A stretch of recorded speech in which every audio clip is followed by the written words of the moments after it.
Hi అండి, welcome to Telugu blogging ideas YouTube channel. ఈ వీడియోలో వచ్చేసి మనం ఉద్యోగ పెన్షన్లకు అదిరిపోయే శుభవార్త అండి. 2 డిఏలు ఒకేసారి అయితే విడుదల చేస్తున్న ప్రభుత్వం, కానీ అప్పటి నుంచి ఇస్తామంటున్నారు. సో ఈ డిఏలు ఎవరికి విడుదల చేస్తున్నారు, ఎప్పటి నుంచి అనే వివరాలు అయితే ఈ వీడియోలో తెలుసుకోబోతున్నాం డీటెయిల్గా. వీడియో అయితే ఎక్కడ కానీ స్కిప్ చేయకుండా ఎండ్ వరకు చూసినట్లయితే ఇన్ఫర్మేషన్ అనేది పూర్తిగా అర్థమవుతుంది. అలాగే వీడియో నచ్చినట్లయితే తప్పనిసరిగా లైక్ చేయండి. చాలా మంది లైక్ చేయడం మర్చిపోతున్నారండి. సో ఇంకా సబ్స్క్రైబ్ అవ్వనట్లయితే కొత్త వివరం మన ఛానల్ చూస్తూ వెంటనే సబ్స్క్రైబ్ చేసుకోవడం ద్వారా నేను చేసే latest update news, AP employee సంబంధించిన ప్రతి ఒక్క అప్డేట్ న్యూస్ అనేది మీ వరకు అయితే రీచ్ అవుతాయండి. సో ఇక ఆలస్యం చేయకుండా వివరాల్లోకి అయితే వెళ్ళిపోదాం మనం.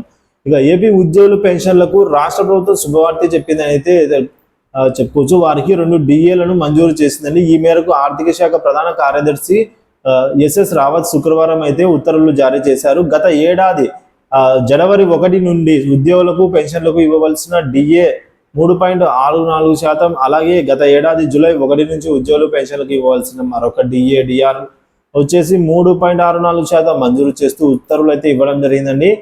ఇక ఈ గత ఏడాది జనవరి 1 నుంచి ఇవ్వాల్సిన డిఏనైతే ఈ ఏప్రిల్ నుంచి వేతనాలతో నగదు రూపంలో చెల్లించనున్నారు. అలాగే జూలై గత ఏడాది 2023 సంబంధించిన జూలై 1 నుంచి ఇవ్వాల్సిన డిఏలు అయితే ఈ ఏడాది జూలై వేతనాలతో కలిపి నగదు రూపంలో చెల్లిస్తారండి. అలాగే డిఏ బకాలను సమాన వాయిదాల్లో జనరల్ ప్రావిడెంట్ ఫండ్ జిపిఎఫ్ కు జమ చేయనున్నారు. మరి డిఏ పెంపు గ్రామ పంచాయతీ, మండల పరిషత్, జిల్లా పరిషత్, మున్సిపల్ కార్పొరేషన్, వ్యవసాయ మార్కెట్ కమిటీలు, జిల్లా గ్రంథాలయాల సమితి సవరించిన రెగ్యులర్ స్కేళ్లను పొందుతున్న వర్క్ ఛార్జీలను ఉద్యోగులకు వర్తిస్తుందని ఉత్తర్వులలో తెలిపారండి.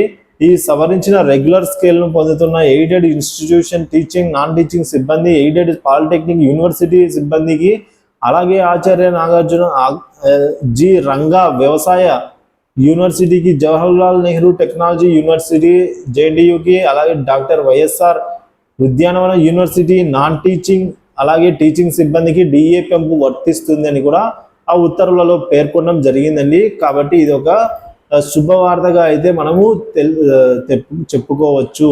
సో గత ఏడాది సంబంధించిన జనవరి నుంచి ఏదైతే డిఏ రావాల్సి ఉందో వాటిని అయితే ఏప్రిల్ నుంచి నగదు రూపంలో చెల్లిస్తారండి.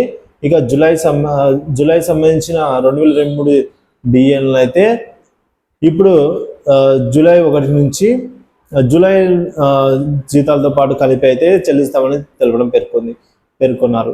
Thank you for watching this వీడియో. Please like, share to your colleagues and employees అండి. సో తోటి ఎంప్లాయీ మిత్రులతో ఈ వీడియో షేర్ చేసుకున్నానైతే ఆశిస్తున్నాను. దీనిపై మీ అభిప్రాయాన్ని కామెంట్ రూపంలో తెలియజేయగలరు. Thank you for watching this వీడియో. Please subscribe to my YouTube channel.